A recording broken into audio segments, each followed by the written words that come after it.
Come on, Jim. Get on here. It's not like Julia, Pritchard Committee, Janine, the rest of those guys are not going to be holding a special meeting about this soon.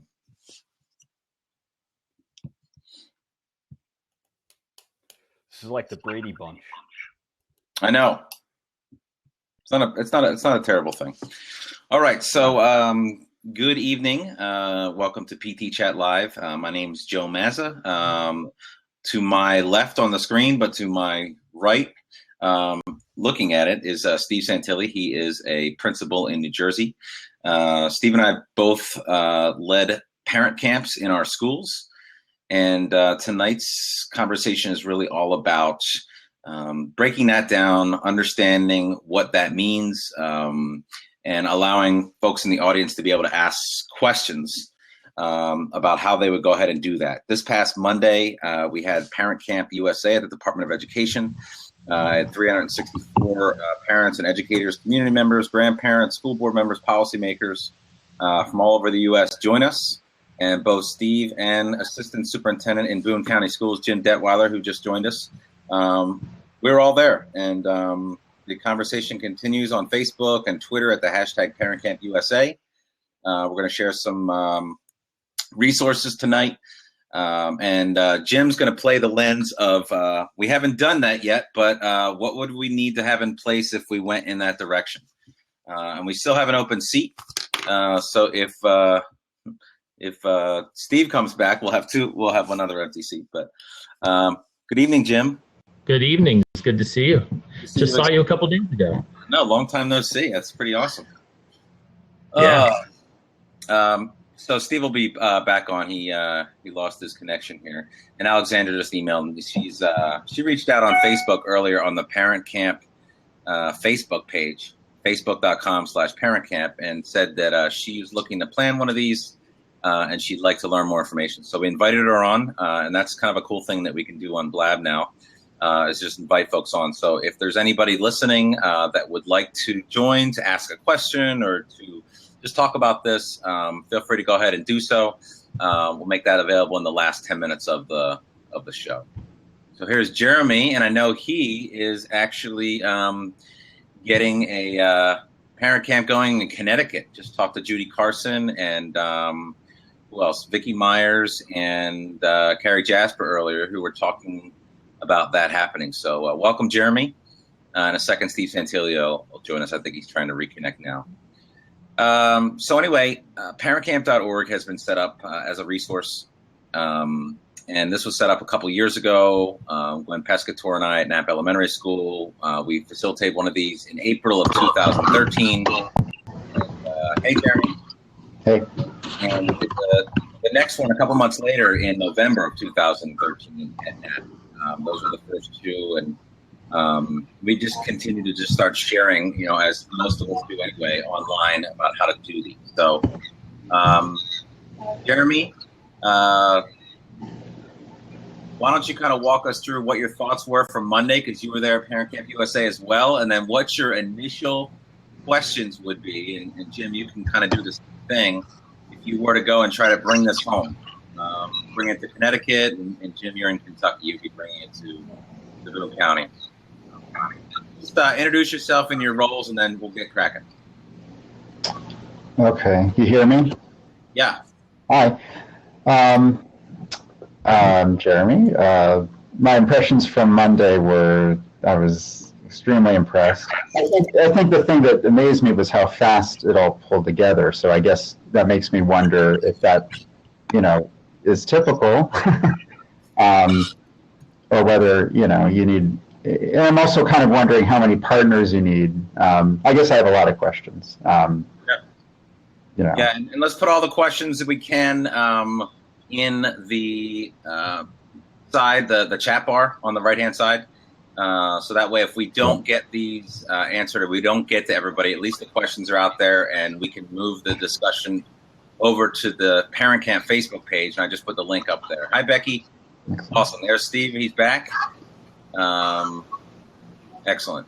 Steve, while you're gone, we're just talking to Jeremy and Jim. We've got two educators here, Jim's an assistant superintendent in Boone County, Kentucky. And it looks like he's got a bad connection, so maybe we're just going to continue on with our conversation here. So, Jim, go ahead. What are the things that are on your mind, adding to what Jeremy just said? Yeah, I think the thing I was most impressed about in Washington, D.C. were the fluid conversations. I mean, I don't think I expected that. I was really impressed, pleasantly surprised. People had a lot to say, and the conversations, we really could have continued those conversations for days afterward. But I think as we are trying to think about how we would do this in Boone County, we're a relatively large district, 20,000 students. How we make sure that the conversations are meaty, that we're using the time wisely, that when we get the parents there, that we give them a chance to ask their questions, but that we really have authentic dialogue. And I think that was something that really impressed me about Washington. Yeah, Jeremy?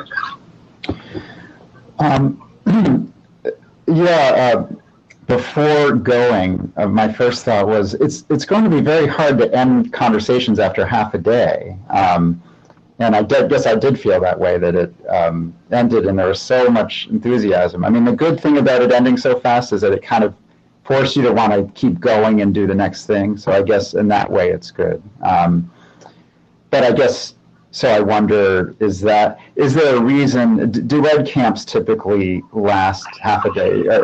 Is the time specifically short for a reason? Is that? Yeah, I think that's a really good question. And some of the sessions I was in on Monday, 40 minutes was really just not enough time to get into the root of the conversation and really let everyone in there have a voice. And because I felt like each of the sessions I was in, we cut it off. We cut it off early. This was an express, and I don't think that folks should feel like, oh, I've got to have an ed camp or parent camp that looks exactly like this or exactly like that. I think it's a part of respecting and understanding your own culture and where you are. For some folks, it might be a mini parent camp express at a PTA or a home and school meeting that kind of walks people through the structure and identifies the culture, and maybe even BLAB. Maybe it's even a BLAB to talk about it like this, to help with readiness. I was very fortunate because when I was a principal, we had an ed camp during the school day, and that night we had our home and school meeting. So it was really easy for me to put that board up and use that as a visual for the parents to help explain it to them. Yeah, I think as we're starting to plan in Boone County, I think you really have to read the community, and as you said, it's a cultural piece there. I think we are thinking about having it be a culminating event for the year, so that leading up to that culminating event, we will have had conversations or mini conversations or interactions with social media about specific content within our strategic plan. For example, something like project-based learning or career pathways, so that when we get to the parent camp, some of that dialogue has already taken place and we know where we can pick up and how we can really use that time wisely. I think being strategic is really important. Yeah, I mean, it's a foreign concept. It really is. If you just having events where parents come simply just listen. They're active, with this.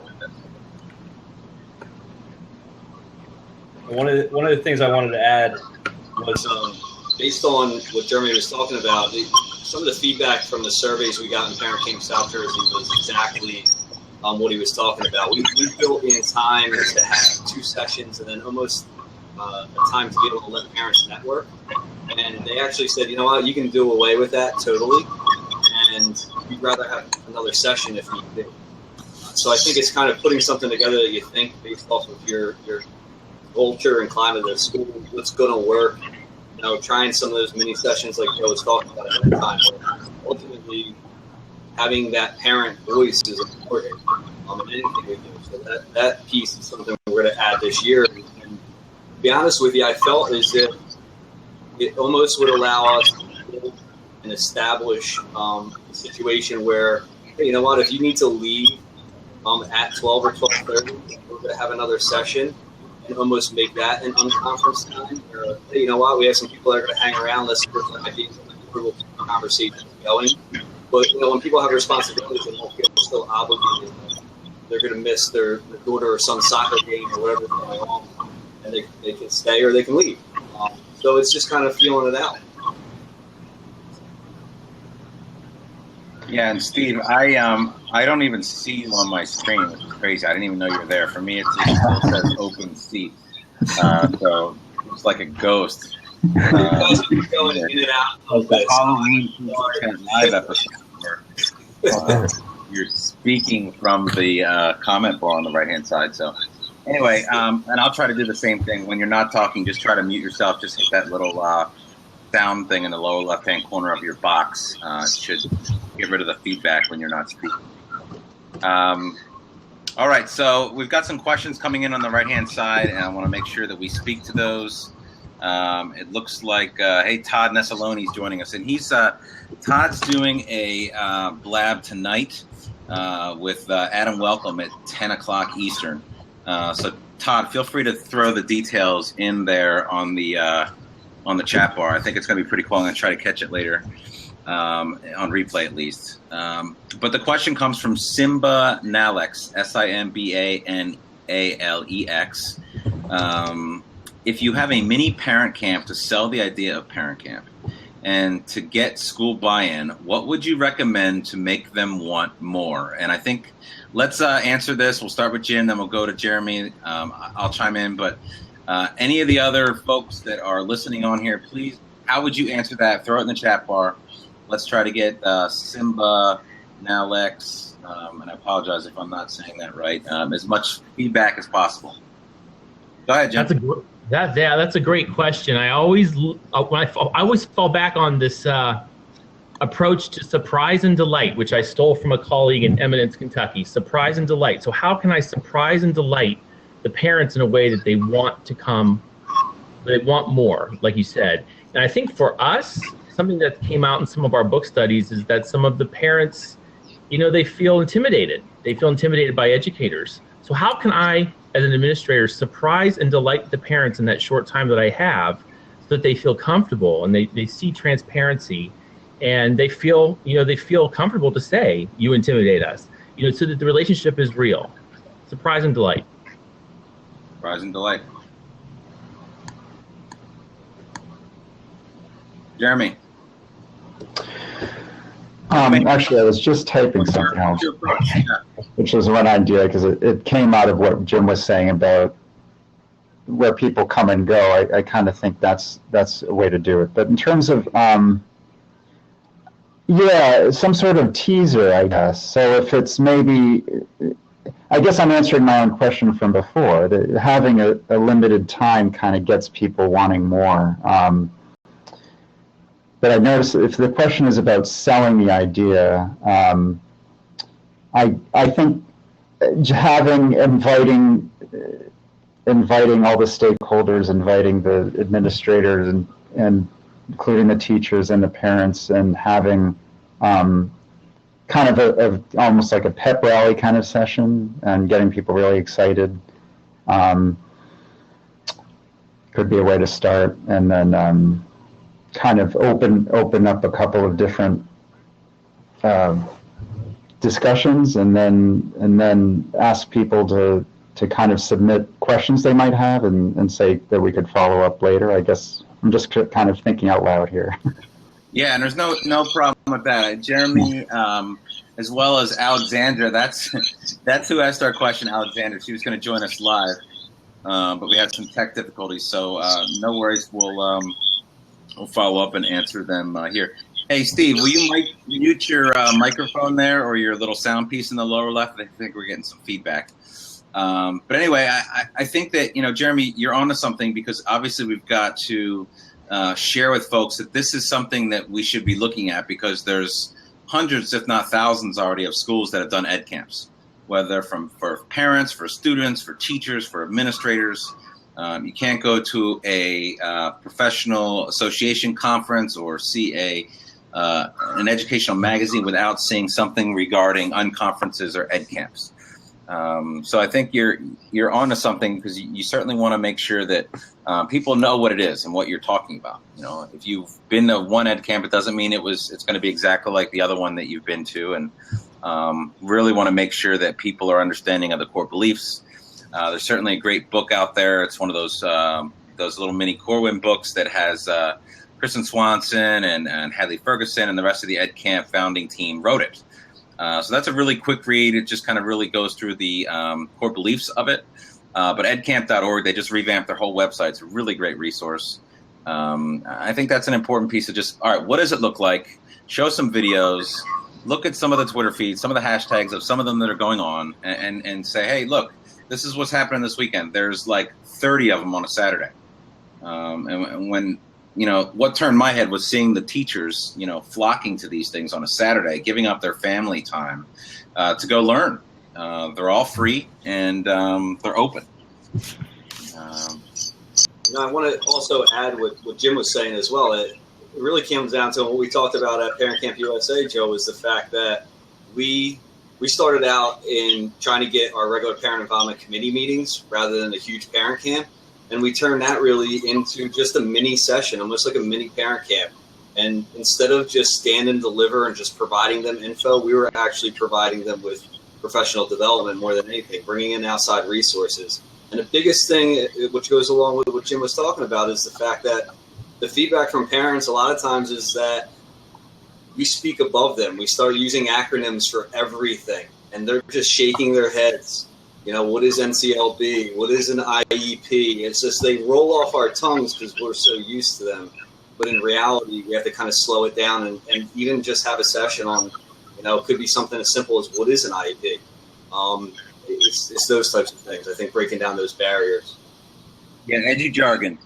Peeling away, breaking down edgy jargon. I think that's a really great topic.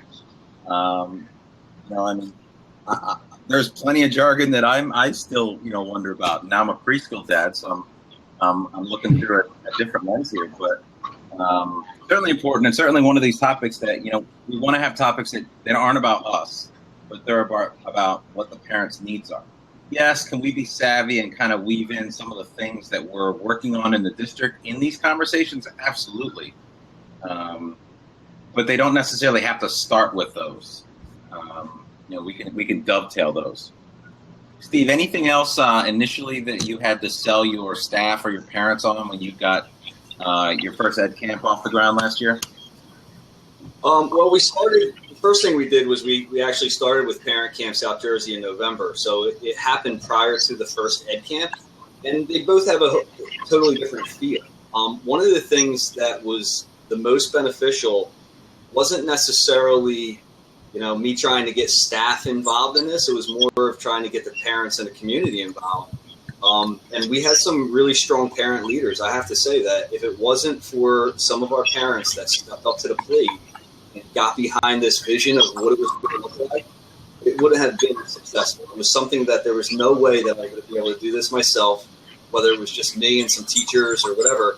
It was beyond us. They were going out and getting some very powerful resources in our community, in our backyard. And that's where it started.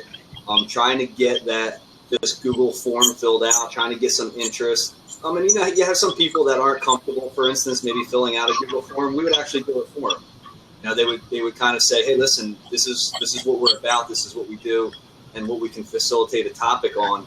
And again, it came down to, for the first one, it was a situation where we knew that we might have some people that are stepping into those rooms with a more stand and deliver approach, not necessarily selling something, but it was the first one, and I wasn't going to lose sleep over. We may have one or two sessions that happens. I just needed to get it to happen.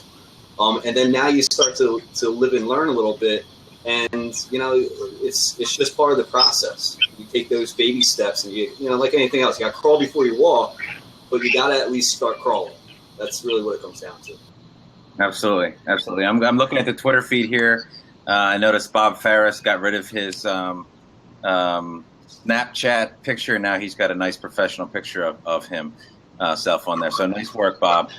Gwen Pescator's always a struggle with session length. Keep in mind, you aren't conquering the entire topic kind of chat. I think that we're so in the habit of all right, we've got to cover this. We've got to do everything we possibly can in these 45 minutes, because if we cram it all in, then guess what? They're going to leave with all of it, and we won't miss something. But in reality, I think that just starting a conversation and developing a deeper relationship, trying to find some common ground, that could be something that we could see as a win, from some of these conversations. I think that we've really got to be realistic about what's possible in a time period like that, and not just go back to all right, I have 40 minutes to get all of this covered, go. If you think as a parent, that's impossible. For me to understand in 40 minutes how I'm going to help my child learn how to read, or all the different apps that are going to help me, keep him on track with screen time developmentally or something like that. It's just not going to happen. What do you got summing around there, Jim?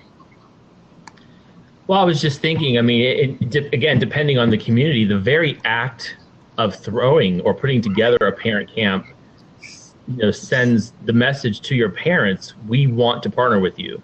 So you really can build the plane as it's flying. It really doesn't have to be, this big airliner ready to go. Build it as you go along. The very act of inviting them in and saying, we want to ask questions, we want to have these conversations with you, should be huge. Yeah, and I think that, that's a piece, and there's an awful lot of teachers and administrators that are scared of that. Putting the airplane parts on as we go. Wait a minute, with parents, what? Typically, things have to be really clean and ready to go and polished when we go to parents. This speaks to culture. This speaks to what kind of a culture do you have? Do you have a culture where, it's got to be perfect every time? Or do you have a culture where you can be a little bit more vulnerable and get to that point where you can actually make some growth between home and school and really work through it and take the lens of, we're adults working for kids. This is hard work, but we got to find a way to complement each other because the kids are depending on us. I am looking at Julie Pyle here because she's on Twitter tonight, just seeing if she could share questions coming in, because it's a pretty busy feed over there on the Twitter hashtag PTChat. Jeremy asked the question here on Twitter, even though he's here visually. Should this be entirely parent-led? And again, I think that Parent Camp, the way we built this was not only just based on EdCamp core beliefs, but beyond the bake sale, and those 4 core beliefs and, homeschool partnerships. And, to this day, that's still the best resource I've ever read personally that has helped me think through the challenges and the potential, of homeschool partnerships. Judy Carson, Director of Family Engagement for the state of Connecticut, just joined us on BLAB tonight. Awesome, Judy. Welcome. Your ears have been ringing the last couple of days, I know, even today. But anyway, I think that if you use what best practice family and community engagement is as your guide, as your core beliefs of this particular event or experience you're trying to build, you're not going to go one way or the other, because your school, my school, Jim's school, they're all different. They all need different things. So there's no way they should look exactly the same. So my answer to you, Jeremy, is it should be a shared experience. And the planning of it is almost as important as the actual day, because we really understand each other more as we're going through this process. Gwen and I did a lot of this ourselves. We had 3 or 4 other parents and teachers that helped us. In the end, we really wanted more. We wanted about 8 or 9 folks, maybe 4 and 4, 5 and 5, at least, for a parent camp. And cutting across, the different areas of community. An ESL parent, a elementary educator, maybe a specials teacher, an administrator, a secretary was on there. So really cutting across different roles from the parent lens as well as roles from the teacher lens is going to help make your team as well-rounded as possible. I have to also add, Joe, student lens is good lenses. Oh, yeah. In the session I attended the other day, it was unbelievable. You have all the Everybody has something to offer. Hey, in the sidebar there. Back when you talk, my man, I was wondering if you might be able to hop off and we can let Alexandra jump on, because she was trying to get in and I don't think she can. Simba, it's just an idea, but maybe inviting teachers from other schools to talk about what you need to know from the teacher's perspective. I think our teachers and administrators backlash need to build trust. Yes, it's huge. It's absolutely huge. And Alexander, see if you can't jump in on the seat now and join us. Steve just hopped off. There you go. Let's check. Let's see if it happens. Hey, how are you? Excellent. I'm glad you were able to join. Awesome. And it looks like Jim hopped off. Maybe he thought I was talking to him. So anyway, well, go ahead and ask your question verbally here, and we'll all respond in the comments section as well as online here. Yeah, so just, first of all of the parents that heard me talk about parent camp at school the next day, like as soon as I left parent camp, I emailed my principal. I did not, I flew back home. I did not walk back home. I was not that duck. And reached out to the principal, told parents about it. They're all engaged. They want to attend the next one. They just don't believe that we can set one up on our own. So I need to figure out a way to have teachers and administrators involved. We have a lot of interested parents, but the teachers are just like fearful to basically like go on the record of saying anything. The principal is also just, not wanting to engage, doesn't want to sort of poke the bear. So, whether or not we invite teachers maybe from another school to share their positive experiences or what has worked, I thought might be a good way to sort of show them like we can listen to a teacher from their perspective and not have that emotional connection of like, oh, that's my child's teacher. And now, I disagree with their point of view. So now, it starts conflict because we need to build a whole lot of trust. Clearly. Yeah, and again, this is certainly not the first thing you're doing in building a homeschool partnership is you're going to have a parent camp.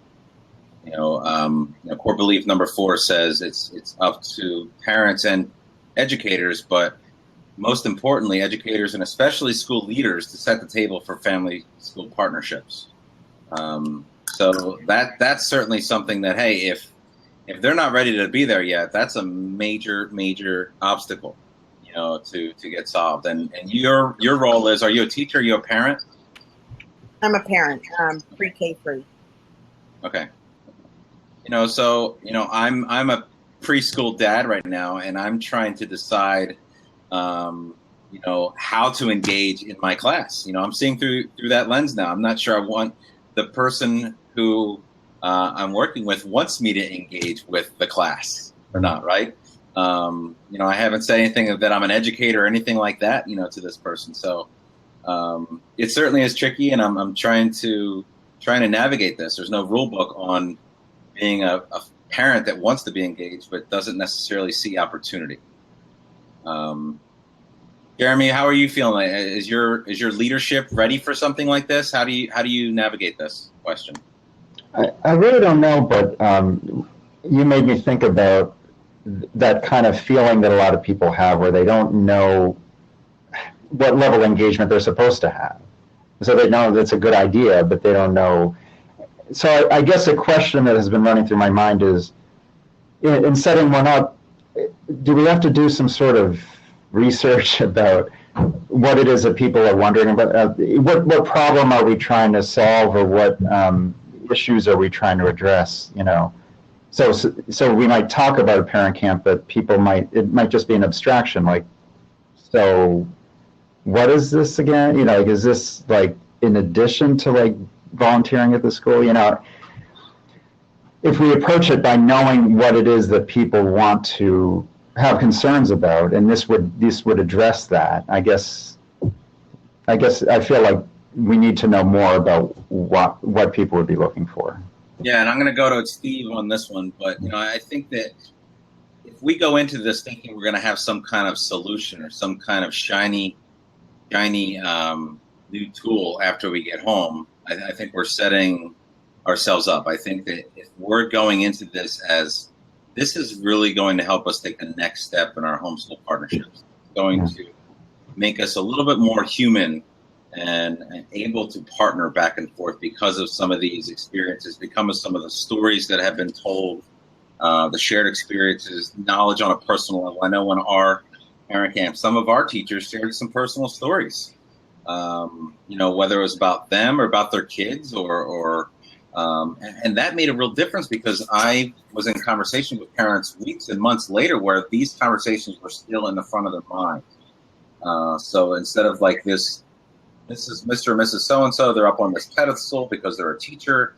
Now it's like, hey, we're both adults and we're both working to try and help this kid, my child, and we've got some common ground here to work with. So again, we're talking about relationships. We're not talking about solving anything. Yes, will some of these conversations get to helping us identify this and move forward with this? Of course. But it's not really aimed to be a solution. It's aimed to be a strategy that gets us coming together. It's a two-way experience. And again, going back to Epstein's 6 types, two-way communication is where the research is in homeschool partnerships. And a lot of the events that I've saw becoming a teacher and becoming an administrator, a lot of those were one-way events. We're going to prepare this and share it with the parents. I want the parents to leave with this. It was never, I want to leave with this, learning from the parents. And that's some of the thing that we're trying to do. So we are late on time. These are typically 25 minutes long. We're already at 20 of 10 here. So I'm going to send folks to the facebook.com/ParentCamp website. And that's where we are continuing to talk about the ParentCamp USA on Monday. I'm going to go through on the chat bar here and add every single one of the questions that were asked. So if you're watching or listening and you haven't asked a question or you would like to get something answered, go ahead and ask it there. And if you don't ask it there, ask it on the Facebook page, and we'll get it answered by either someone that has been to a parent camp before, they were just there on Monday, or someone that's planned it in their own local organization. But hopefully that space will serve as a supportive one moving forward, because anyone that's ever planned an ed camp or a parent camp or ed camp leader, they are totally willing to help you plan yours. That's what this is all about. That's what this movement's about, supporting each other. And we've got to do that. We've all got to share this, and continue to pay it forward. So anyway, thank you, Alexandra. Thank you, Jeremy. Thank you, Jim. Thank you, Steve, for hopping on tonight and talking about Parent Camp. Again, this is going to be archived on the IEL's YouTube page, as well as our SoundCloud account as a podcast, so folks can listen to it maybe some of the way that some of us listen to Boxer on our way in the morning. So have a great night. And Steve Santilli, if you're still on, give us the information about your parent camp in January that you're willing to share. Yeah, January 9th, 2016, William Davies Middle School. You can visit ParentCampSouthJersey.org. ParentCampSouthJersey.org. We're looking for facilitators. That Google form is live, as well as the ticket lead. So you can actually sign up and register for free right now. So that's January 9th, William Davies Middle School. It's in South Jersey, very close to Atlantic City, so you can make a weekend out of it. Yes, and we fist pump. I'm here. All right. Well, have a great night. I'm gonna shut down the recording here, and we'll just keep this open because I'm gonna pull all the questions and put them over on the Facebook. So, thank you guys. Have a great night, Alexandra. I'm gonna unmute you.